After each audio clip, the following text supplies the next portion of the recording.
Good afternoon. It is Sunday afternoon and I am working on a couple quick craft projects that I've been putting off. It's kind of cold outside, or yeah, cold. It's hotter than the dickens outside, so I am kind of hiding out in the house for a little bit.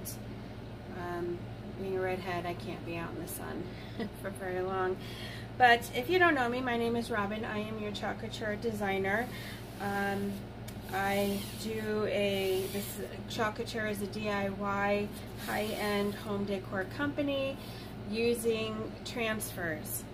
Very similar to stencils, but the transfer is more like a screen printing, and it's adhesive on the back of them, so your transfers are reusable over and over again.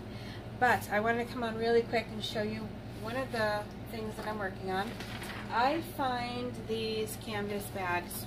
We are going to be having to go to reusable bags at some point, so I've been kind of hoarding canvas bags when I find them, but I am personalizing them a little bit with my transfers. So that's what I'm going to be showing you. I already have a sticky mat stuck inside here. This is sticky on one side, so it keeps your project that you're working on in one spot, and it works out all the wrinkles in the fabric as well. So anytime you're working on fabric, you want to have that sticky mat inside of it to hold it. So I am going to be using the groceries transfer, and when you're working on fabric, you want to use your ink, not your paste. And this is the chocolate chair ink, and we're going to do it in black. Let me aim you down so you can see what I'm doing as I go along here. Now, because this has stripes in it, you kind of have to be choosy as where you put your transfer, because you want it to be seen. So I am going to use the black ink, and I think I'm going to put it over top of the blue stripe, and I'm hoping that it's going to show. I'm not 100% convinced that it's going to. I was thinking about using a brighter color.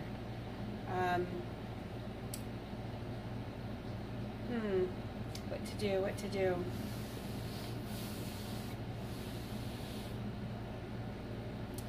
Maybe, no, I'm going to stick with my original plan, black.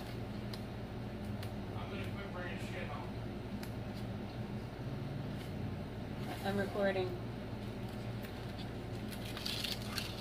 Okay, when you're working on fabric, you do not need to fuzz your transfer because we want it to stick very well. Fuzzing is when you lay your transfer on a microfiber towel to remove some of the stickiness on the back of it. But when we're working on fabric, we want it to stick really well.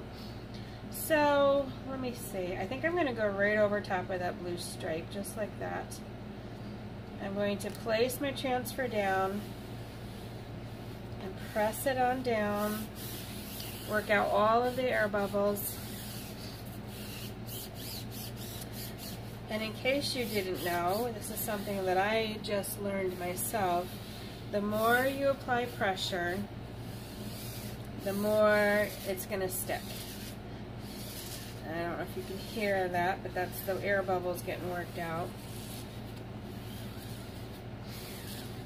So you want to apply, apply, apply. So when you get to a transfer that's been loved too much, I call it, when it's losing a little bit of its sticky, just keep applying pressure and you'll be able to get it to stick. Alright, so that's where I want it. With unlike your paste, your ink does not need to be stirred. It's already the perfect consistency for what you want it, for how you need it to be to use. So I'm going to go ahead and just start applying my ink. And you want to start off of the transfer and then come on to the transfer. Because, oops, there was an air bubble. Because ink is thinner, there's a higher probability that it will leak underneath. So that's why you want to start off and kind of work it on. And with when I'm doing ink on fabric, I always go in one direction. I seem to have better luck that way, with less bleeding. And you know, some bleeds, I like the primitive homemade look personally.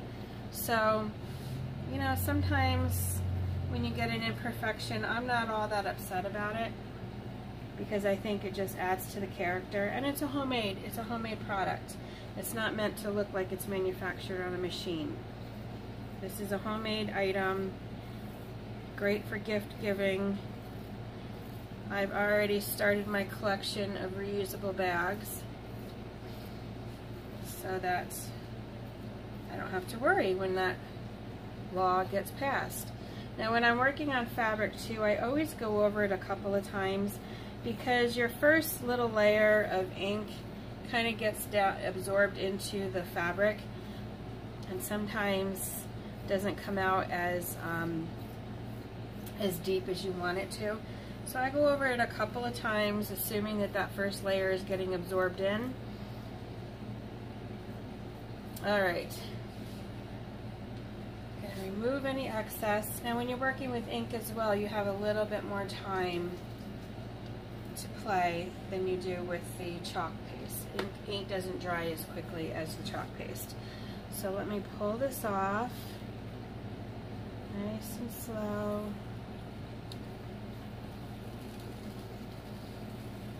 But we did have some bleeding. That's okay. This is going to be mine. Where that bubble was, I heard it.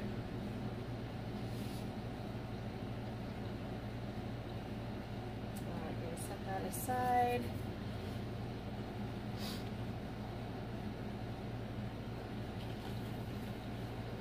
Pull this out. Now when you're working with ink, you do need to heat set. So I'm going to let this dry. Usually I let my products dry overnight, and then I go back in and heat set it with my Easy Press. Heat setting it makes it permanent. So I have a couple of goobers on the R. That's okay, this is going to be my personal bag anyway, but that's how easy it is to personalize products, or to make some for gifts as well. So I hope you enjoyed watching that, and you're having a great weekend, enjoying the sunshine, although it's hotter than heck out there. So anyway, have a great weekend. Thanks for watching. Share. We'll talk to you soon. Bye.